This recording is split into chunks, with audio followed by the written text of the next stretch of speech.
जोहार संगी साथी तोरे के अपन YouTube channel bound to education में हैं तोरे सबके स्वागत है।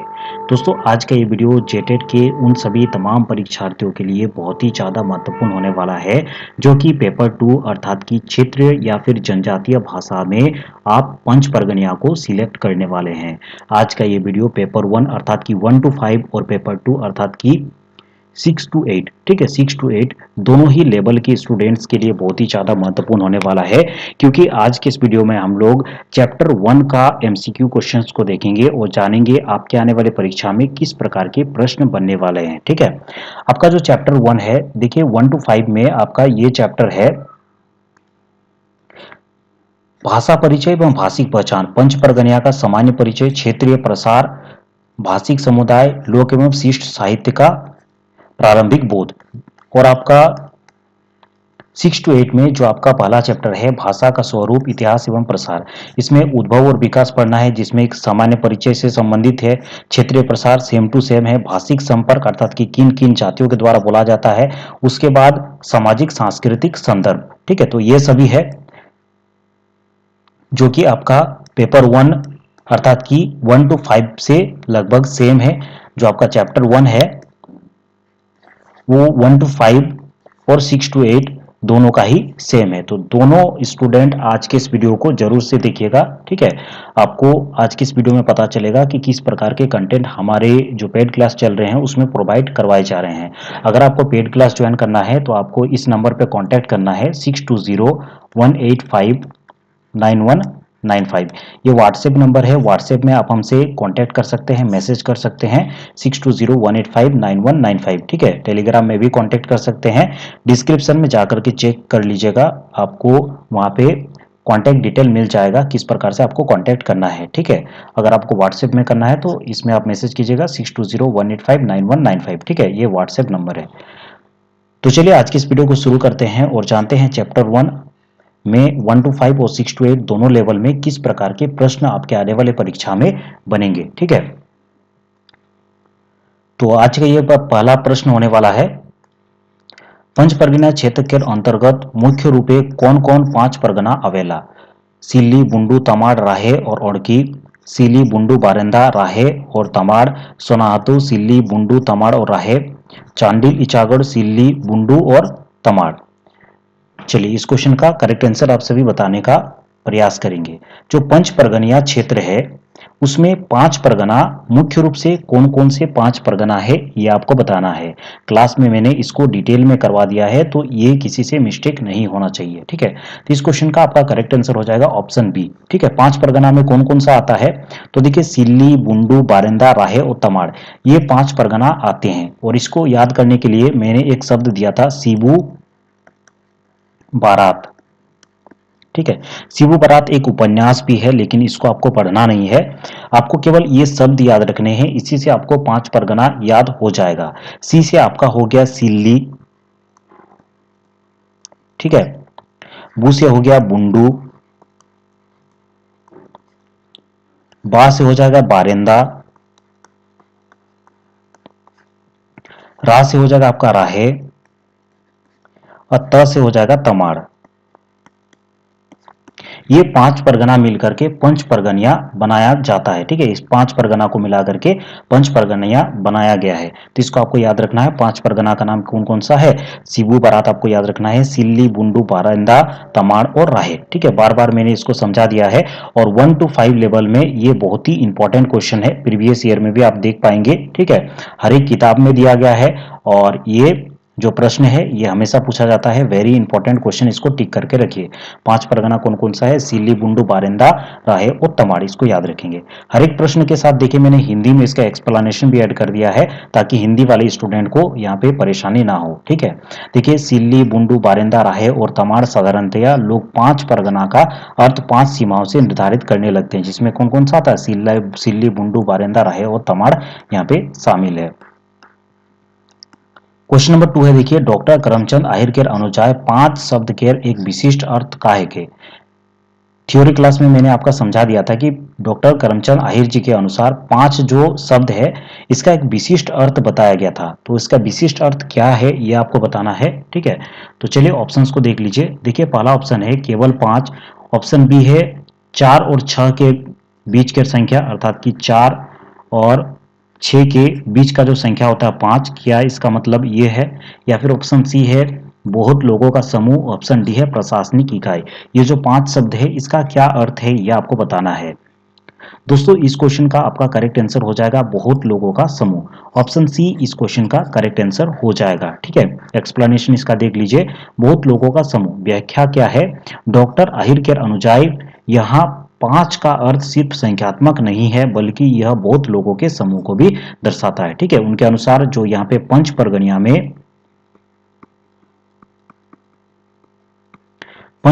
में ये जो पंच अर्थात कि 5 का जो उपयोग होता है इसका अर्थ क्या है, ठीक है। तो इसका अर्थ केवल संख्यात्मक 5 नहीं होता है बल्कि बहुत लोगों का जो समूह है, बहुत लोगों के समूह के द्वारा जो भाषा बोला जाता है उसको पंच परगनिया कहते हैं, ठीक है। ये मैंने डिटेल में चर्चा किया था। उनके द्वारा कहा गया था कि एक स्थान में रहने वाले जिनकी संस्कृति, ठीक है, संस्कृति हो गया, ठीक है, बोलचाल हो गया, रहन सहन हो गया, ठीक है, पर्व त्योहार,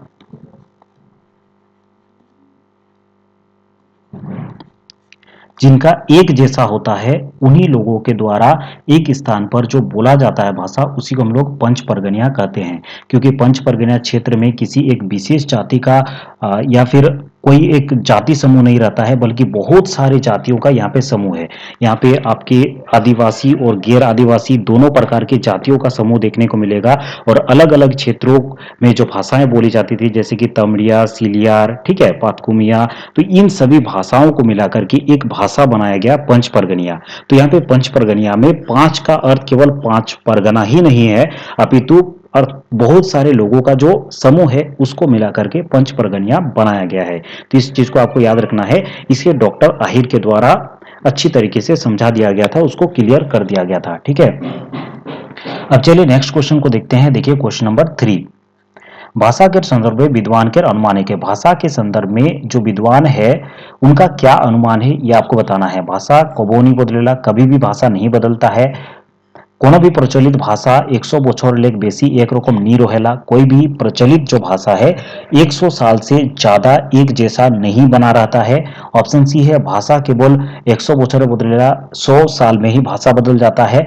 भाषा बोलचाल करते हैं है के लिखते हैं नहीं, अर्थात कि भाषा केवल बोलचाल के लिए होता है, लिखने के लिए नहीं होता है। चलिए इस क्वेश्चन का करेक्ट आंसर आप सभी देने का प्रयास करेंगे। मैं आप सभी को सजेस्ट करूंगा कि आप सभी स्वयं से आंसर देने का प्रयास कीजिएगा क्योंकि इसे मैंने थ्योरी क्लासेस में अच्छी तरीके से पढ़ा दिया है, ठीक है। मैंने इस टॉपिक को कवर करने में 3 क्लासेस लिया था, ठीक है, और तीनों क्लासेस में मैंने डिटेल में आपको बता दिया है कि किस प्रकार के प्रश्न आपके पूछे जाएंगे, ठीक है। तो इसीलिए मैं कहता हूं पेड क्लास जरूर से ज्वाइन कर लीजिएगा। ये हमारा व्हाट्सएप नंबर है 6201859195, ठीक है। इसमें कांटेक्ट करके आप ज्वाइन कर सकते हैं। तो दोस्तों इस क्वेश्चन का करेक्ट आंसर हो जाएगा ऑप्शन बी, कोनो भी प्रचलित भाषा 100 বছর लेख बेसी एक रकम नहीं रहेला, ठीक है। अर्थात कि कोई भी प्रचलित जो भाषा है 100 साल से ज्यादा एक जैसा नहीं बना रहता है। जैसे कि आप अभी जो बोली बोलते हैं, हिंदी की जो बोली होती है उसको खड़ी बोली कहा जाता है, ठीक है, खड़ी बोली कहा जाता है, इसी को हिंदी कहा जाता है। अभी जो आप हिंदी का उपयोग करते हैं, ठीक है, तो अभी जो आप हिंदी बोल रहे हैं क्या आपको लगता है ये 1000 साल से भी ज्यादा हो जाएगा और अभी जैसा बोलते हैं वैसा ही रहेगा? तो ऐसा नहीं रहेगा। विद्वानों का मानना है कि कोई भी भाषा 1000 বছর लेख बेसी एक रकम नहीं रहेला, 1000 साल से साल के बाद एक जैसा नहीं रहता है। तो उसको आपको याद रखना है, ये विभिन्न प्रकार के विद्वानों के द्वारा माना गया है, ठीक है। देखिए कोई भी प्रचलित भाषा 1000 वर्ष से अधिक एक सी नहीं रह सकती है। पाठ के अनुसार विद्वानों का मानना है कि भाषा स्थिर नहीं रहती है और लगभग 1 वर्ष के अंतराल में इसमें काफी परिवर्तन आती रहती है, ठीक है। अर्थात कि बहुत सारे परिवर्तन यहाँ पे आपको देखने को मिलता है, ठीक है। ये इस संदर्भ में कहा गया था क्योंकि हम लोग जो पंच परगनिया है इसको आर्य भाषा का उपभाषा मानते हैं। ठीक है, आर्य भाषा में बहुत सारी भाषाएं आती है, जैसे कि आपको इन सभी आर्य भाषाओं को अर्ध मगधी कहा जाता है। ठीक है, अर्ध मगधी। अर्ध मगधी में भोजपुरी, आपका मगही, मैथिली, ये सारी भाषाएं आती है। इसी से नागपुरी भाषा का भी उत्पन्न माना जाता है और इसी के साथ पंच परगनिया भाषा का भी उत्पन्न होना माना जाता है। तो इस प्रकार कहा गया है कि ये जो भाषा है अर्ध मगधी से विभिन्न प्रकार से अलग अलग बोलियों में बांट गए और इन्हीं बोलियों के द्वारा पंच परगनिया जो आप आधुनिक रूप में देखते हैं इस बोली तक पहुंचा है। ठीक है, तो इसको आपको याद रखना है। नेक्स्ट क्वेश्चन है, देखिए क्वेश्चन नंबर 4, पंचपर्गनिया भाषा कौन भाषा परिवार संगे संबंधित है? कौन भाषा परिवार के साथ संबंध है? ऑस्ट्रिक, द्रविड़, भारोपीय, आर्य कुल या फिर चीनी तिब्बती? तो चलिए इस क्वेश्चन का करेक्ट आंसर आप सभी के द्वारा मेरे ख्याल से दे दिया गया होगा। इस क्वेश्चन का करेक्ट आंसर हो जाएगा ऑप्शन सी, भारोपिया आर्य कुल का भाषा के रूप में इसको जाना जाता है। ठीक है, झारखंड के सभी भाषाओं को मैंने डिटेल में पढ़ाया है। झारखंड के जितने भी भाषाएं हैं उनको दो भागों में बांटा गया है। एक तो आदिवासी जितने लोग बोलते हैं, ठीक है, आदिवासियों के द्वारा जो भाषा बोला जाता है, दूसरा है गैर आदिवासियों के द्वारा जो भाषा बोला जाता है। ठीक है, आदिवासियों के द्वारा जो भाषा बोला जाता है। आगे चल कर के आदिवासी भाषाओं को फिर से दो भागों में बांटा जाता है। ठीक है, ऑस्ट्रो एशियाटिक भाषा और द्रविडियन भाषा। उसके बाद गैर आदिवासियों के द्वारा जो भाषा बोला जाता है, चार मुख्य रूप से मैंने बताया था और चार में से ही पंच परगनिया मैंने बताया था। ठीक है, तो इन सभी बिंदुओं को भी आपको याद रखना है। चलिए नेक्स्ट क्वेश्चन को देखते हैं। देखिए इसका एक्सप्लेनेशन दिया गया है। भारोपीय आर्य कुल व्याख्या, झारखंड में तीन भाषा परिवार है। ठीक है, उसमें से पंच परगनिया को भारोपीय आर्य कुल भाषा का माना गया है। ठीक है, नेक्स्ट क्वेश्चन देखिए, खेरवाड़ी नामकरण के पेछुए का कारण मानल जायला? खेरवाड़ी जो नामकरण किया गया है उसका नामकरण का क्या कारण माना जाता है, ये आपको बताना है। ठीक है, क्योंकि पंच परगनिया का हम लोगों ने पढ़ा कि बहुत सारे अलग अलग बोली है, जैसे कि सादरी, ठीक है, गंवारी, सादनी, सदरी भी कहा जाता है, दिकू काजी, तमड़िया, ठीक है, सिलियार, ऐसे बहुत सारे बोलियां हैं। ठीक है, ये सभी पंच परगनिया के ही नाम है। उसी में से ये पूछा गया है कि खेरवाड़ी जो नामकरण है उसका क्या कारण है। ठीक है, हर एक जो भाषा है इसका अलग अलग कारण है और इसका अलग अलग कारण को आपको पढ़ना है। खेरवाड़ी जनजाति द्वारा खेरवाड़ी जनजाति के द्वारा बोला जाता है, इसीलिए इसका नाम खेरवाड़ी पड़ा है। खेर घास के अधिक खेती के उपयोग, अर्थात कि खेर घास का उपयोग होता था ज्यादातर। ठीक है, इसीलिए इसका नाम खेरवाड़ी पड़ा है। राजा खेरवार के नामे, राजा खेरवार जो थे उनके नाम से, या फिर उपरोक्त ए और बी दोनों। ठीक है, चलिए इस क्वेश्चन का करेक्ट आंसर आपको बताना है। तो देखिए खेरवार जाति के द्वारा बोला जाता था, ऑब्वियस बात है। ठीक है, खेरवार जाति के द्वारा बोला जाता था, ये भी करेक्ट है। खेर घास का अधिक यहाँ पे उपयोग होता था, उस टाइम खेर घास उगाया जाता था। ठीक है, क्योंकि यहाँ पे जो लोग रहते थे पहले से ही कृषि पर डिपेंडेंट थे और कृषि में गाय, बैल, छागेर, छागेर अर्थात की बकरी, इन सबको पालना पड़ता है, क्योंकि बैल का उपयोग खेती के लिए उपयोग होता है। ठीक है, दूध वगैरह के लिए गाय का उपयोग होता है। छागेर भी लोग पालते थे, ठीक है, मांस के लिए या फिर दूध के लिए। ठीक है, तो इन सभी को खाने के लिए चारा का आवश्यकता होता था, तो उस समय के लोग खेर घास को उगाते थे। ठीक है, पंच परगनिया क्षेत्र में खेर घास को उगाते थे, तो उनसे भी ये नाम पड़ा है। तो आपका यहाँ पे करेक्ट आंसर हो जाएगा उपयुक्त ए आर बी दुयो। ठीक है, तो यहाँ पे आपका करेक्ट आंसर हो जाएगा खेरवारी जो नामकरण यहाँ पे पड़ा है उसका पीछे का क्या कारण है, तो यहाँ पे उपरोक्त ए और बी दोनों हो जाएगा। खेरवाड़ जनजाति द्वारा बोला जाता था और खेर घास के अधिक प्रयोग के कारण इसका नाम पड़ा है। ठीक है, तो देखिए इसका करेक्ट आंसर होगा ए और बी दुयो। यहाँ पे देखिए खेरवा अर्थात कि खेरवाड़ जनजाति की भाषा हो सकती है तथा साथ ही क्षेत्र में खेर घास की प्रचुरता के कारण इसका नाम खेरवाड़ी पड़ा है। अब चलिए देखते हैं गंवारी शब्द में री प्रत्यय का क्या अर्थ है। Very important question. Panch Parganiya भाषा को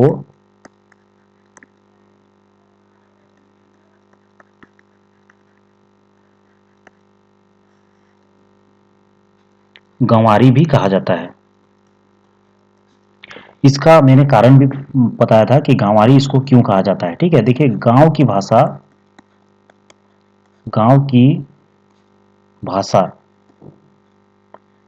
गांव के लोगों के द्वारा जो भाषा बोला जाता है इसको गंवारी कहा जाता है। ठीक है, गांव की भाषा। तो इसमें जो री का अर्थ है, ये जो गंवारी शब्द आप देख रहे हैं, इसमें री का क्या अर्थ है ये आपको बताना है। ऑप्शन देखिए, गांव का निवासी, पिछड़ापन, भाषा या फिर संस्कृति। चलिए इस क्वेश्चन का करेक्ट आंसर आप सभी देने का प्रयास करेंगे। यहाँ पे जो री का उपयोग हुआ है इसका क्या अर्थ है। तो देखिए दोस्तों, इस क्वेश्चन का करेक्ट आंसर हो जाएगा ऑप्शन सी। ठीक है, गांवारी अर्थात कि गांव की भाषा। तो यहाँ पे री का जो अर्थ हो जाएगा वो क्या हो जाएगा, भाषा। बहुत ही ज्यादा इंपॉर्टेंट क्वेश्चन है, तो इसको आपको याद रखना है। यहाँ पे देखिए, गांव शब्द के विशेषण रूप गांवारी में री की भाषा, री का जो अर्थ है उसका अर्थ है भाषा अर्थात गांव की भाषा। ठीक है, नेक्स्ट क्वेश्चन है, देखिए सदान शब्द के अर्थ है, जो सदान शब्द का क्या अर्थ है इसको आपको बताना है। पंच परगनिया जो भाषा है इसको सदानी भी कहा जाता है। तो सदानी में ये जो सदान शब्द है इसका क्या अर्थ है यह आपको बताना है। ऑप्शंस देख लीजिए, केवल आदिवासी लोग, ऑप्शन बी है जे सदियों लेक एक जगह अपन निवास बनाया है, या फिर केवल बाहरी लोग, ऑप्शन डी है घुमक्कड़ जातियां। ये जो सदान शब्द है इसका क्या अर्थ है ये आपको बताना है। ठीक है, तो देखिए दोस्तों, इस क्वेश्चन का आपका करेक्ट आंसर हो जाएगा ऑप्शन बी जे सदिया लेक एक जगह अपन निवास बोइन के आहे। ठीक है, निवास बनाए के आहे। ठीक है, सदियों से, सदिया मैंने सदियों से, सदियों से एक ही जगह में अपना निवास बनाए हुए हैं, उसी को हम लोग सदान की भाषा कहते हैं। और एक ट्रिक मैं आपको यहाँ पे बता देता हूँ, पंच परगनिया को क्या कर, तीन सिमिलर वर्ड यूज होता है पंच परगनिया के लिए। एक तो सादरी, ठीक है, दूसरा है सदरी, तीसरा है सदान या फिर सदानी। ठीक है, ये तीन वर्ड होता है और तीनों का जो कारण है वो लगभग सेम है। ठीक है, लगभग नहीं, पूरा ही सेम है। सादरी हो गया, सदरी हो गया या फिर सदानी, इन तीनों ही का उत्पत्ति हो गया है सदियों से। अर्थात कि जो भाषा सदियों से बोला जाता है उसको सदरी कहते हैं, उसको सदरी कहते हैं या फिर उसको सदानी कहते हैं। तो कोई भी आपका इन तीन वर्ड में से कोई भी वर्ड आ जाए तो उसमें आपको याद रखना है इसका अर्थ होता है सदियों से जो लोग एक जगह पे निवास करते हैं और उस जगह की जो भाषा होती है उसको हम लोग सादरी कहते हैं, सदरी कहते हैं या फिर सदानी कहते हैं।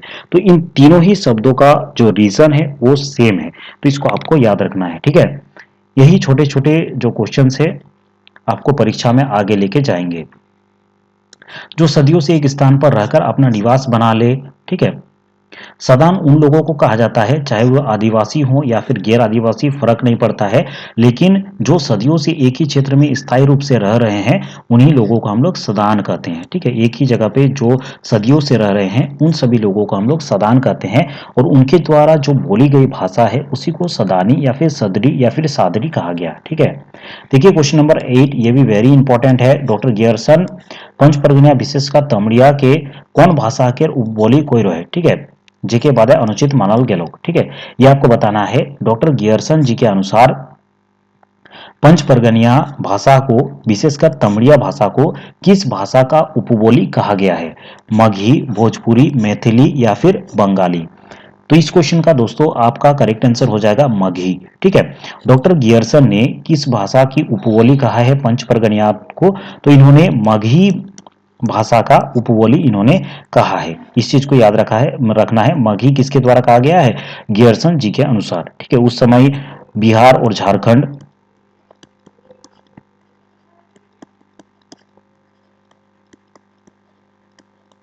बिहार और झारखंड अलग नहीं हुआ था, बिहार और झारखंड एक ही राज्य था। उस समय डॉक्टर गियर्सन अलग अलग जो बिहारी भाषाएं हैं, जैसे कि आपके भोजपुरी, मगही, मैथिली, ठीक है, इन सभी भाषाओं का अध्ययन कर रहे थे।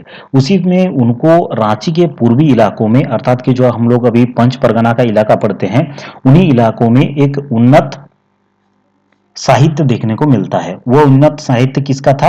तो पंच परगनिया का उन्नत साहित्य था। उसको मुख्य रूप से पंच परगनिया नहीं कहा जाता था उस समय, उसको तमड़िया, सीलियार, अलग अलग बुंडुआर, अलग अलग माने क्षेत्रों में जो फैला हुआ था, इसीलिए अलग अलग भाषा के नाम से जाना जाता था। ठीक है, तो उन्होंने इस जो तमड़िया भाषा है इसको मगही के रूप में देखा और उनके द्वारा कहा गया कि ये जो पंच परगनिया भाषा है, उस समय तमड़िया के नाम से जाना जाता था, ठीक है, उसको उन्होंने कहा कि मगही का ही एक बोली है। ठीक है, तो इस चीज को आपको याद रखना है कि इनके द्वारा कहा गया है, तो गियर्सन जी के अनुसार कहा गया है।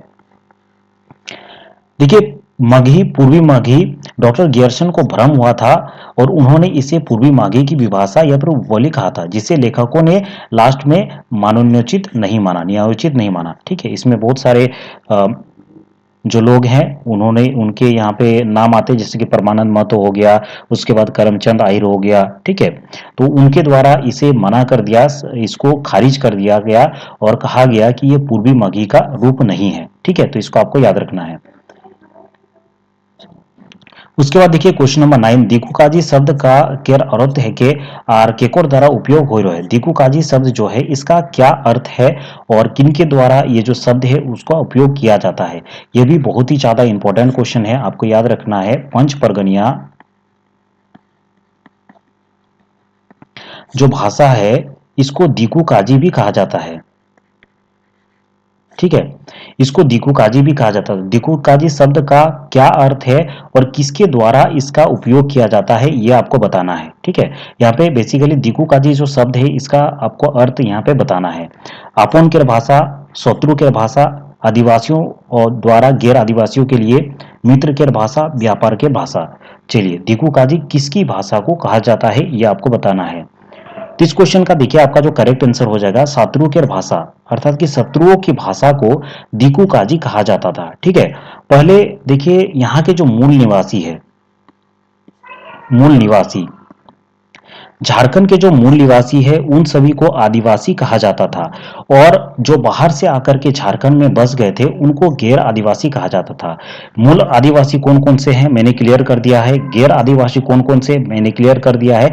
आप सभी चलिए कमेंट करके बताएंगे कि आदिवासी के अंतर्गत कौन कौन सा जाति के लोग आते हैं। मुख्य रूप से मैंने चार जातियों के लोगों को आदिवासी में बताया था, उनका नाम आप नीचे लिखेंगे और गैर आदिवासियों में कौन कौन से जाति आते हैं उनका नाम आपको नीचे लिखना है। बहुत ही ज्यादा इंपॉर्टेंट क्वेश्चन है, इससे डायरेक्टली क्वेश्चन बनता है। तो देखिए झारखंड में जो पहले के मूल निवासी है, ठीक है, केवल पंच परगना क्षेत्र ही नहीं अपितु झारखंड में जो भी मूल निवासी थे उनको आदिवासी कहा जाता था और गैर आदिवासी उन लोगों को कहा जाता था जो कि बाहर से आकर के विभिन्न प्रकार से अपनी जरूरतों की पूर्ति के लिए, ठीक है, या फिर व्यापार के लिए या फिर अपने खाने की खोज में, ठीक है, विभिन्न कारणों से वो लोग आकर के झारखंड में बस गए थे।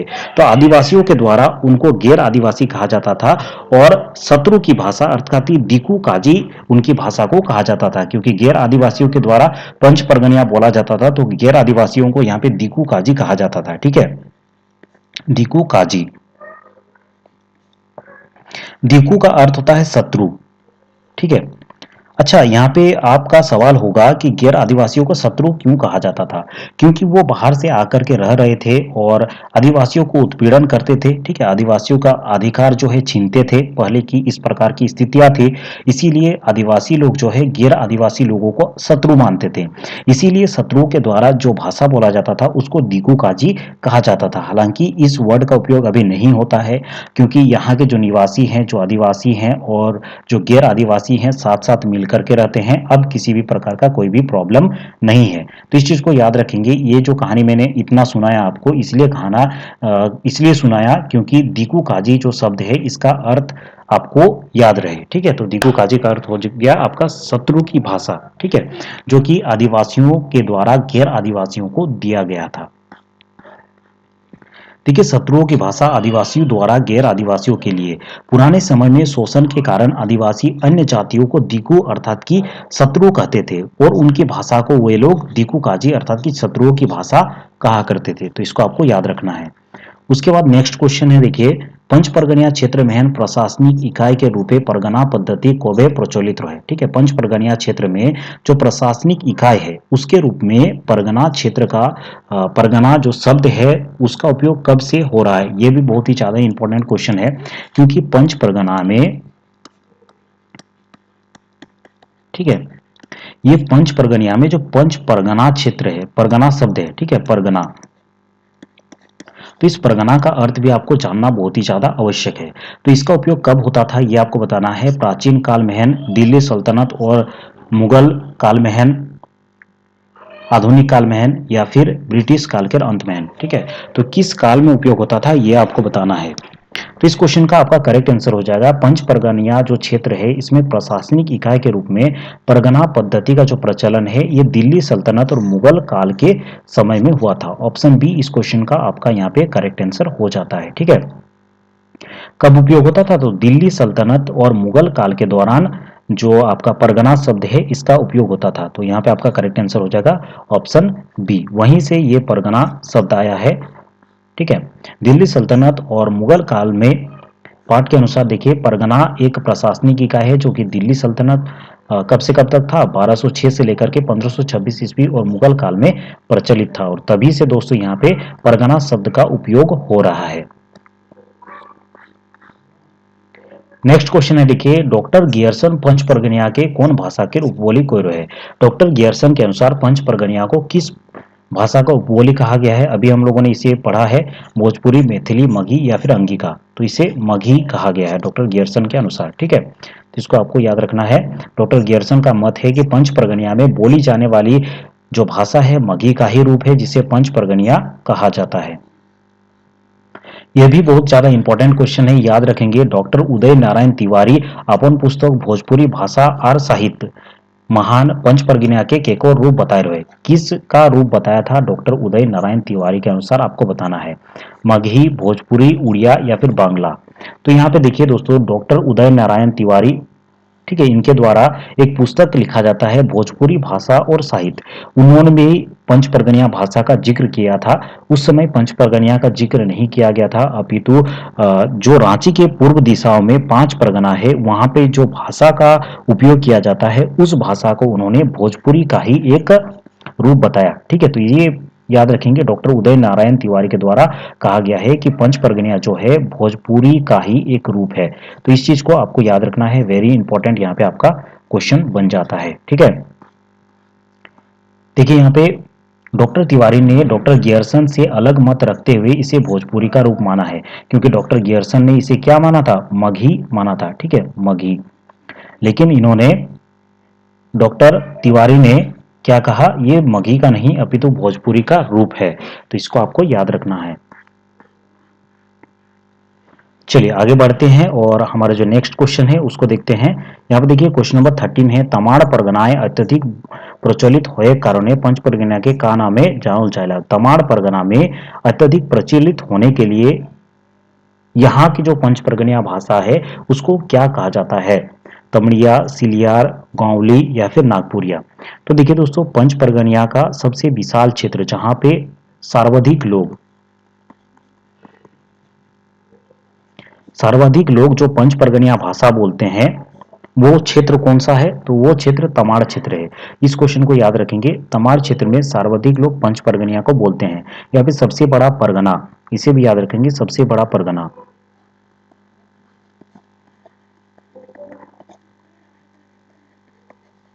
ठीक है, पंच परगना जो 5 परगना है उसमें सबसे बड़ा परगना कौन सा है, तमाड़ परगना। यहाँ पे सर्वाधिक लोग बोलते थे, इसीलिए पंच परगनिया को तमड़िया कहा जाता था, अर्थात कि तमाड़ की भाषा तमड़िया।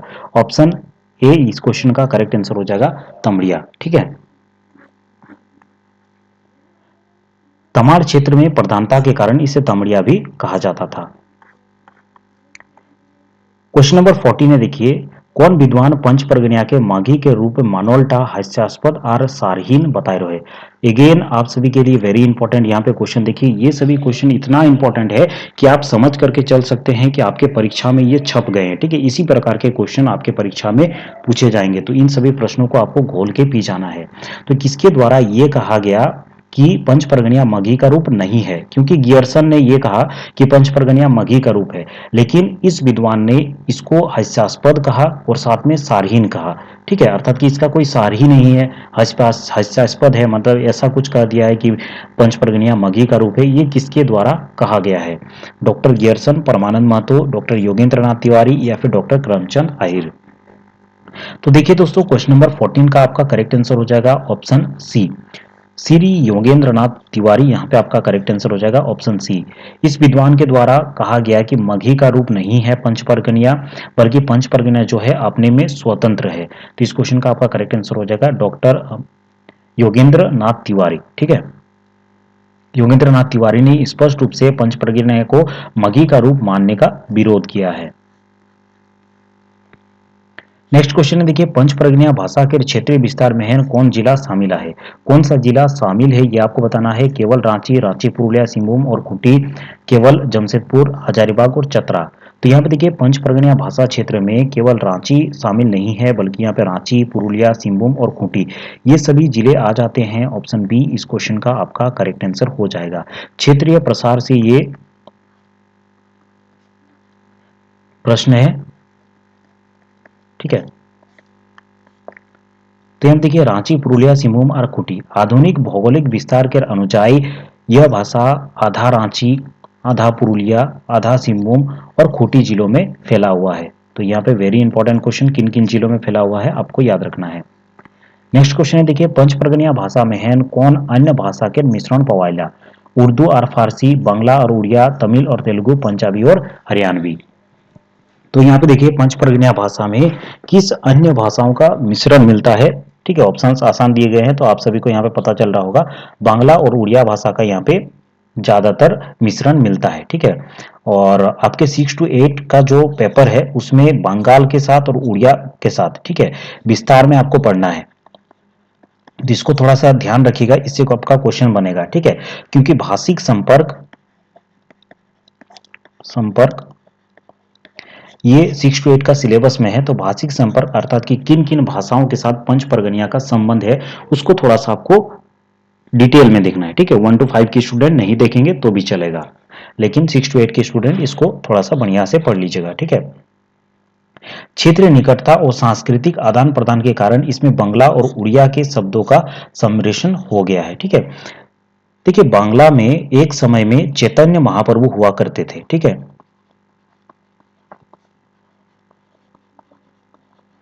जो कि पंच परगनिया क्षेत्र में 1485 ईस्वी में अपना कृष्ण भक्ति का प्रचार करने के लिए पंच परगनिया क्षेत्र में पधारे थे, और उनके द्वारा जो गीतों का उपयोग किया गया कीर्तन के रूप में, ठीक है इसे भी याद रखेंगे, कीर्तन के रूप में कृष्ण भक्ति का यहाँ पे प्रचार करने आए थे, और उनका कीर्तन के रूप में जो भी संगीतों का उपयोग किया जाता था वो बांग्ला भाषा में रहता था। तो उनके आने के बाद है पंच परगनिया क्षेत्र में बांग्ला भाषी जो आपके पंच परगनिया शब्द थे वो शब्द बांग्ला के साथ मिश्रित होकर के पंच परगनिया और बांग्ला के द्वारा सम्मिश्रण जो आपके काव्य रचनाएं हैं वो देखने को मिलता है। जैसे कि अगर आप बिनोंदिया हो गया, भवपीरता हो गया, नोरू हो गया, ठीक है, श्याम हो गया, ऐसे अनेकों बहुत सारे जो आपके कवि हैं या फिर जो लेखक है उन्होंने अपना जो रचनाएं करने शुरू किए पंच परगनिया और बांग्ला का मिश्रण करके उनके रचनाएं देखने को मिलता है। ठीक है, तो यहीं से बांग्ला का जो यहाँ पे संबंध है पंच परगनिया के साथ वो ज्यादा दिखाई देता है। ठीक है, ये भी क्वेश्चन बन सकता है किस भाषा का प्रभाव पंच परगनिया में सबसे अधिक है, तो उसमें आपका बांग्ला का जो यहाँ पे संबंध है या फिर बांग्ला का जो प्रभाव है, ठीक है, बांग्ला का प्रभाव जो है आपका पंच परगनिया भाषा में सबसे ज्यादा दिखा देता है। ये भी वेरी इंपॉर्टेंट क्वेश्चन है, इसको भी आपको याद रखना है। डायरेक्टली क्वेश्चन बन सकता है कि पंच परगनिया भाषा में कौन भाषा का प्रभाव ज्यादा देखने को मिलता है, तो आपका करेक्ट आंसर हो जाएगा बांग्ला भाषा का प्रभाव यहाँ पे आपको सबसे ज्यादा देखने को मिलेगा। ठीक है, और उड़िया भाषा से संबंधित ये कहा जाता था कि उड़िया का जो उस टाइम महाराजा हुआ करता था उसके साथ व्यापारिक संबंध रहता था। ठीक है, अपना माल यहाँ से बेचते थे। ठीक है, तो उसी से संबंधित यहाँ पे उड़िया भाषा का प्रभाव भी हमारे यहाँ पे पंच परगनिया में देखने को मिलता है। तो इन सभी बिंदुओं को आपको अच्छी तरीके से याद रखना है, बहुत ही ज्यादा इंपॉर्टेंट यहाँ पे हो जाता है। ठीक है, अब चलिए नेक्स्ट क्वेश्चन यहाँ पे देखिए, क्वेश्चन नंबर 17। इनमें से कौन सी बोली पंच परगनिया के विवादताओं में शामिल है? ठीक है, तो इनमें से कौन सा बोली जो है पंच परगनिया के विभिन्न प्रकार के विविधताओं किस्मों में शामिल है? सीलियार, राहेयार, उपयुक्त दोनों, या फिर कोनोनाई? तो यहाँ पे आपका करेक्ट आंसर हो जाएगा ऑप्शन सी, सीलियार, राहे। ठीक है, तमाड़ के क्षेत्रों में तमड़िया बोला जाता है। ठीक है, पतकुम इधर विचागढ़ हो गया, चांडिल, निमडी, इन सभी में आपका पतकुमिया बोला जाता है। ठीक है, खरसवाइयाँ आपका सरायकेला खरसावा तरफ जो भाषा बोला जाता है खरसवाइयाँ कहा जाता है। तो ये जो पंच परगनिया की अलग अलग क्षेत्रों में अलग अलग बोलियां हैं। ठीक है, तो यहाँ पे देखिए क्षेत्र के आधार पर इसकी कई बोलियां हैं। तमड़िया, ठीक है, सीलियार, सिल्ली के क्षेत्र में सीलियार बोला जाता है, राहे के क्षेत्र में राहेयार, ठीक है, ईचागढ़ के क्षेत्र में पातकुमिया बोला जाता है।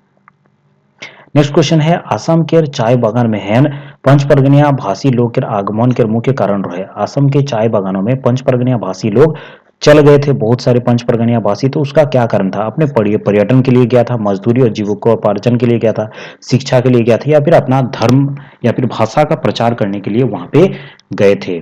तो इस क्वेश्चन का आपका करेक्ट आंसर हो जाएगा, जो आसाम के चाय बागानों में पंच परगनिया भाषी लोग चल गए थे उसका मुख्य कारण क्या है? मजदूर और जीविकोपार्जन के लिए गए थे। तो ऑप्शन बी इस क्वेश्चन का आपका यहाँ पे करेक्ट आंसर हो जाता है। तो इसको भी आपको याद रखना है। ठीक है, देखिए वर्षों पहले भारी संख्या में यहाँ के लोग आसाम के चाय बागानों में मजदूरी करने के लिए गए और वहीं बस गए, जिसमें भाषा का विस्तार हुआ, अर्थात कि पंच परगनिया भाषी लोग हमें आज आसाम के चाय बागानों में भी देखने को मिलता है। पंच परगनिया लोक साहित्य को मुख्य रूप से कितने भागों में विभाजित किया गया है? ठीक है, पंच परगनिया के लोक साहित्य मुख्य रूप से कोई भागी विभाजित है, ये आपको बताना है। पंच परगनिया लोक साहित्य को कितने भागों में विभाजित किया गया है? 2, 3, 4 या फिर 5? तो यहाँ पे देखिए दोस्तों, पंच परगनिया लोक साहित्य को मुख्य रूप से 3 भागे विभाजित है। 3 भाग कौन कौन सा है? तो यहाँ पे देखिए लोक कथा साहित्य, लोक कथा साहित्य, दूसरा आपका हो जाएगा लोक गीत, तीसरा आपका हो जाएगा प्रकीर्णन। ठीक है, तो इन तीनों भागों में विभाजित किया गया है पंच परगनिया लोक साहित्य को। तो इसे आपको याद रखना है, ऑप्शन बी आपका करेक्ट आंसर हो जाएगा। इसे मुख्य रूप से 3 भागों में विभाजित किया गया है, कौन सा? लोकगीत साहित्य, लोक कथा साहित्य और प्रकीर्णन साहित्य। लोकगीतों में धरती गाती है, पहाड़ गाते हैं, यह प्रसिद्ध कथन के कोरे के माने किसके द्वारा यह प्रसिद्ध कथन कहा गया था? ठीक है, doctor Vasudev Saran Agarwal, doctor Satya Gupta, doctor यहाँ पे महात्मा गांधी, या फिर डॉक्टर भुवनेश्वर अनुज। इसको डिटेल में मैंने नीचे ऐड कर दिया है। ठीक है, जो इनके द्वारा बोला गया था, तो उसको मैं नीचे बता दूंगा आपको। ठीक है, इसका करेक्ट आंसर हो जाएगा ऑप्शन सी, महात्मा गांधी। ठीक है, महात्मा गांधी ने लोकगीतों की महत्ता बताते हुए कहा था कि इनमें पूरी प्रकृति और परंपराएं गाती है। ठीक है, यह महात्मा गांधी के द्वारा कहा गया था। क्वेश्चन नंबर 21 देखिए, डॉक्टर सुनीता कुमारी गुप्ता ने पंच परगनिया लोक कथाओं को कितने भागों में विभाजित किया गया है? ठीक है, डॉक्टर यहाँ पे बताना है कि डॉक्टर सुनीता कुमारी गुप्ता के अनुसार पंच परगनिया लोक कथाओं के कोईटा वर्ग है। ठीक है, माने कितना वर्ग है ये आपको बताना है डॉक्टर सुनीता कुमारी गुप्ता के अनुसार। डॉक्टर सुनीता कुमारी गुप्ता के अनुसार आपको बताना है, वेरी इंपॉर्टेंट क्वेश्चन इनसे बनता है। ठीक है, पिछले बार जो आपका सीजीएल एग्जाम हुआ था उसमें सुनीता कुमारी गुप्ता का बहुत सारे प्रश्न थे। ठीक है, जेटेड में भी इससे क्वेश्चन बनता है, जेक का जो पैटर्न है उसमें भी इनसे संबंधित क्वेश्चन बनते हैं। तो आपको याद रखना है 4, 5, 6 या फिर 7। इस क्वेश्चन का करेक्ट आंसर हो जाएगा आपका ऑप्शन सी, 6 भागों में इन्होंने बताया था। ठीक है, कौन कौन से 6 भाग है? पशु पक्षी संबंधी, परी कथाओं से संबंधित, साहसिक कथाओं, बाल कथाएं, ठीक है, वृत्तात्मक कथाएं और विविध कथाएं। ये 6 भाग जो बताए थे, ठीक है, ये सुनीता कुमारी गुप्ता जी के द्वारा बताया गया था। ठीक है, तो इन 6 ही भागों को आपको याद रखना है। कोरम, जितिया और सारुल जिसोन कहानी कौन श्रेणी के अंतर्गत आवेला? ठीक है, तो यहाँ पे कोरम हो गया, जितिया हो गया, सरूल हो गया, ये सभी कहानियां जो है किस श्रेणी के अंतर्गत आता है ये आपको बताना है। मनोरंजन प्रधान लोक कथा, धर्म प्रधान लोक कथा, शिक्षा प्रधान लोक कथा या फिर प्रकरण साहित्य, ये सभी किससे संबंधित आता है ये आपको बताना है। तो इस क्वेश्चन का आपका करेक्ट आंसर हो जाएगा बी, धर्म संबंधित ये सभी लोक कथाएं हैं। ये कहानियां किसी ना किसी धार्मिक अनुष्ठान हो गया, पर्व त्योहार हो गया, अवसर हो गया, पूजा के संबंध में आपको यहाँ पे सुनाई देखने को मिलता है। ठीक है, करम पूजा होता है, धार्मिक पूजा होता है, धार्मिक जितिया भी धार्मिक पूजा होता है, सारहुल भी धार्मिक पूजा होता है। ठीक है, तो ये सभी धर्म प्रधान लोक कथा इसको हम लोग कहेंगे। ऑप्शन बी इस क्वेश्चन का यहाँ पे आपका करेक्ट आंसर हो जाता है। नेक्स्ट क्वेश्चन है कि मनोरंजन प्रधान लोककथा के अनुजाई हास परिहास पूर्ण कथाओं कोई भागे बांटल जाया है। ठीक है, तो कितने भागों में यहाँ पे बांटा गया है आपको बताना है। मनोरंजन प्रधान लोक कथा, उसके अंतर्गत हास परिहास पूर्ण कथाओं को कितने भागों में बांटा गया है, 2, 3, 4 या फिर 6। तो इस क्वेश्चन का आपका करेक्ट आंसर हो जाएगा 4 भागों में। कौन कौन सा? मूर्खों की कथाएं, चालाकीपूर्ण कथाएं, जाति स्वभाव कथाएं, ठगों की कथाएं, ये 4 भागों में हास परिहास कथाओं को बांटा जाता है। ठीक है, तो इसको आपको याद रखना है। गुरु चेला के प्रसिद्ध कहानी लोक कथा के कौन वर्ग के प्रतिनिधित्व करेला। ठीक है, तो गुरु चेला की प्रसिद्ध कहानियां जो है लोक कथा के किस वर्ग का यहाँ पे प्रतिनिधित्व करता है? हास परिहास, अलौकिक या फिर तिलिस्म, अन्य कथाएं, धर्म प्रधान, शिक्षा प्रधान। तो इस क्वेश्चन का आपका करेक्ट आंसर हो जाएगा अलौकिक या फिर तिलिस्म। यहाँ पे जो ये वर्ग बनाए गए हैं उसमें गुरु चेला संबंधित जो कथाएं हैं वो आते हैं। इस वर्ग में जादू टोना, मंत्र, बल और तिलिस्म करामती से संबंधित जो क्वेश्चन है वो आपके बनते हैं। ठीक है, उसके बाद देखिए ये बहुत ही ज्यादा इंपॉर्टेंट क्वेश्चन है। मुहावरा, कहावत और पहेली साहित्य के कौन अंग महान आवेला। ठीक है, तो साहित्य के किस अंग में यह सब आते हैं? लोकगीत साहित्य, लोक कथा साहित्य, प्रकरण साहित्य या फिर पद्य साहित्य। तो इस क्वेश्चन का आपका करेक्ट आंसर हो जाएगा ऑप्शन सी। मुहावरा हो गया, कहावत हो गया, पहेली हो गया, ये सभी प्रकीर्ण साहित्य के अंतर्गत आता है। ऑप्शन सी आपका यहाँ पे करेक्ट आंसर हो जाएगा। ठीक है, प्रकीर्ण साहित्य लोक साहित्य का वह अंतिम महत्वपूर्ण अंग है जिसमें मुहावरा आ गया, लोकोक्ति आ गया, कहावतें आ गया, पहेली आ गया, ये सभी आते हैं। ठीक है, डॉक्टर कृष्णदेव उपाध्याय के अनुसार भाषा के लोक कथाओं के वर्गीकरण 6 भागों में किया गया है। ठीक है, किस भाषा का वर्गीकरण यहाँ पे 6 भागों में किया गया है ये आपको बताना है। पंचपरगनिया, भोजपुरी, नागपुरी और मगही। तो भी ऐसा बात है यहाँ पे पंचपरगनिया करेक्ट आंसर नहीं होगा, यहाँ पे भोजपुरी होगा। ठीक है, डॉक्टर कृष्णदेव राय, मैंने इसे पढ़ाया है। डॉक्टर कृष्णदेव राय के अनुसार आपको बताना है कि लोक कथाओं को कितने भागों में विभाजित किया गया है। तो भोजपुरी लोक कथाओं को यहाँ पे 6 भागों में विभाजित किया गया है। देखिए ये उतना इंपॉर्टेंट क्वेश्चन नहीं है, इसको याद रखे चाहे ना रखे, लेकिन सुनीता कुमारी गुप्ता जी के द्वारा जो लोक कथाओं का वर्गीकरण 6 भागों में किया गया है उसको आपको याद रखना है। ठीक है, ये किताब में दिया गया था इसीलिए यहाँ पे क्वेश्चन ऐड हो गया है। इसको आप याद रखें चाहे ना रखें, कोई यहाँ पे फर्क नहीं पड़ेगा, ये क्वेश्चन आपका नहीं बनेगा। ठीक है, मुख्य इंपॉर्टेंट सुनीता कुमारी गुप्ता जी के द्वारा जो वर्गीकरण किया गया है वही आपका है। ठीक है, डॉक्टर कृष्णदेव उपाध्याय ने भोजपुरी लोक कथाओं का वर्गीकरण उपदेशात्मक, मनोरंजनात्मक आदि 6 रूपों में किया है। ठीक है, मुहावरा वास्तव में वाक्य खंड है, यह कथन किस विद्वान के द्वारा कहा गया है? डॉक्टर कृष्णलाल सिंह, डॉक्टर दिनेश चंद्र सेन, श्री मोहन कृष्णधर या फिर डॉक्टर करमचंद आहिर। तो यह आपका कहा गया है डॉक्टर कृष्णलाल सिंह जी के द्वारा कि मुहावरा एक ऐसा वाक्यांश माना है जो वाक्य में उपयुक्त होने वाले उसकी शक्ति और रोचकता बढ़ा देता है। ठीक, तो ये कहा गया है डॉक्टर कृष्णलाल सिंह जी के द्वारा। ऑप्शन ए आपका करेक्ट आंसर हो जाएगा, उन्होंने मुहावरा से संबंधित ये चीज कहा था। ठीक है, तो ऑप्शन ए आपका करेक्ट आंसर होगा। देखिए पंच परगनिया लोक साहित्य में है अशिक्षित ग्रामीण जनता के भावुक हृदय लेख उद्गार काके कोल जाइला। ठीक है, तो किसको कहा गया है? अशिक्षित ग्रामीण जनता के भाविक हृदय लेख उद्गार। ठीक है, मुहावरों को, लोक कथाओं को, लोकगीतों को या फिर पहेलियों को। तो इस क्वेश्चन का करेक्ट आंसर आपका हो जाएगा लोकगीतों को। देखिए यहाँ पे लोकगीत ही स्वाभाविक उद्गार है जो संगीत की धारा के रूप में ग्रामीण जनता के हृदय से निकलती है। ठीक है, तो ये चीज कहा गया है लोकगीतों के संबंध में। ठीक है, ऑप्शन सी आपका करेक्ट आंसर हो जाएगा। यही लोकगीत का आपका परिभाषा है अशिक्षित ग्रामीण जनता के भावुक हृदय के उद्गार। ठीक है, अर्थात कि अशिक्षित ग्रामीण जनता के भावुक हृदय से जो उद्गार होता है, जो उनके भाव गीत के रूप में निकलते हैं, उसी को हम लोग लोकगीत कहते हैं। ऑप्शन सी ये आपका करेक्ट आंसर हो जाएगा। उसके बाद देखिए कुछ कुछ मैंने बोनस आपके लिए क्वेश्चन यहाँ पे रेडी करके दिया है, तो इन सभी को आप पढ़ सकते हैं। पीडीएफ में आपको दे दूंगा, ठीक है। पंच परगना लोक साहित्य को मुख्य रूप से कितने भागों में विभाजित किया गया है? तो लोकगीत साहित्य, लोक साहित्य, लोक कथा साहित्य और प्रकीर्णन साहित्य।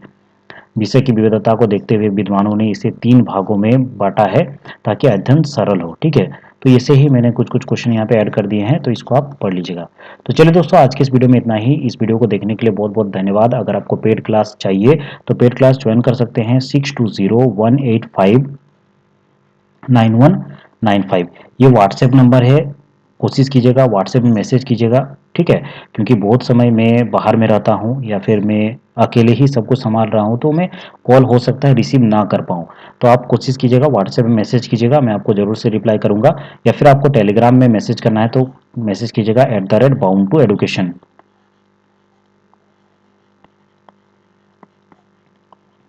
हालांकि जैसे वीडियो एंड होगा आप जाकर के डिस्क्रिप्शन भी चेक कर सकते हैं, वहाँ पे भी आपको डिटेल मिल जाएगा, ठीक है। चाहे आप 1 to 5 हो या फिर 6 to 8 हो, जिसका भी कोर्स लेना चाहते हैं 500 रुपया फी है। आपको ऑल वीडियो लेक्चर्स,